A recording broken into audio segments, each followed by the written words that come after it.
I think most people will agree that climate change is something that needs sorting sooner rather than later. But around the world there are a number of protests by a group calling itself Extinction Rebellion, and I don't know what's happening in other countries, but in the UK they're demanding that the government cuts its carbon emissions down to zero by 2025.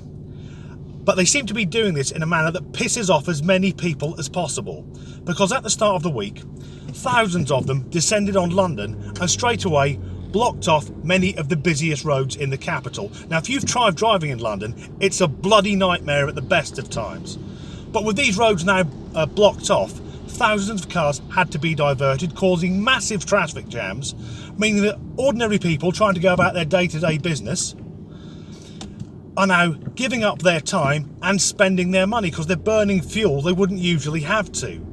And crucially, when a car is in a traffic jam, like I am now, just constantly pulling away from stationary, that's when the engine is at its least efficient and it causes the most pollution. Now, on top of that, the protesters have also been attacking public transport. I really fucking wish I was making this up, but they've been gluing themselves to buses. Although they've now also started attacking the rail network. So a bus is a vehicle that can carry dozens of people, a train can carry hundreds, but some of these vehicles are out of action, forcing commuters to go into their own cars or to use taxis, thus putting hundreds of more cars into the already congested capital, creating more pollution. On top of that, they're also attacking some supply chains, so lorries can't move, which means that people can't buy products from their local shops, so they're having to order online from companies such as Amazon. Thus, more vehicles are being pushed into this fucking traffic jam created by the protesters, with even more pollution. And on top of that, they're also doing a bit of light vandalism and littering the place with plastic bottles, because we all know that's good for the environment. But something that struck me is that even if I wanted to take part in these protests, I couldn't. And that's because I've got a fucking job.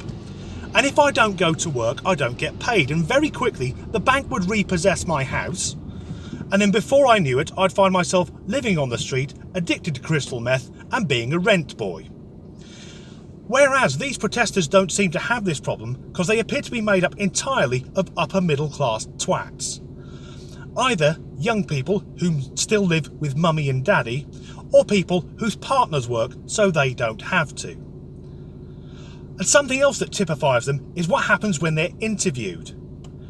Because in almost every interview, once the interviewer says, "So how would you like the government to carry out your demands?" they always go, I suppose, because they haven't fucking thought it out. The plan was, let's go down London and be a pain in the arse. And there was one interview I heard on Radio 4 with some young man called something like Jeremy Ponsonby Smythe, and he typified it because he was asked, what would you like to happen? And he said, well, what we want to happen is for Theresa May to come out of Parliament crying, followed by all the other MPs, and they'll give in to our demands and declare a state of emergency.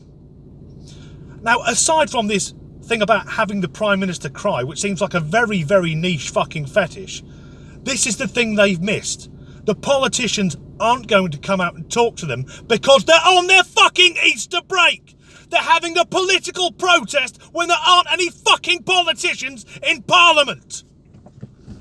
So what's to be done? The Mayor of London, Sadiq Khan, is doing what he usually does, which is fuck all. Whereas if I were in charge, I would make sure that the protesters were allowed to freshen up and given a bit of exercise. And I'd freshen them up by getting a couple of the water cannons sent over from Northern Ireland and hosing the fuckers into the gutter, and for exercise they could try running away from the fucking rubber bullets.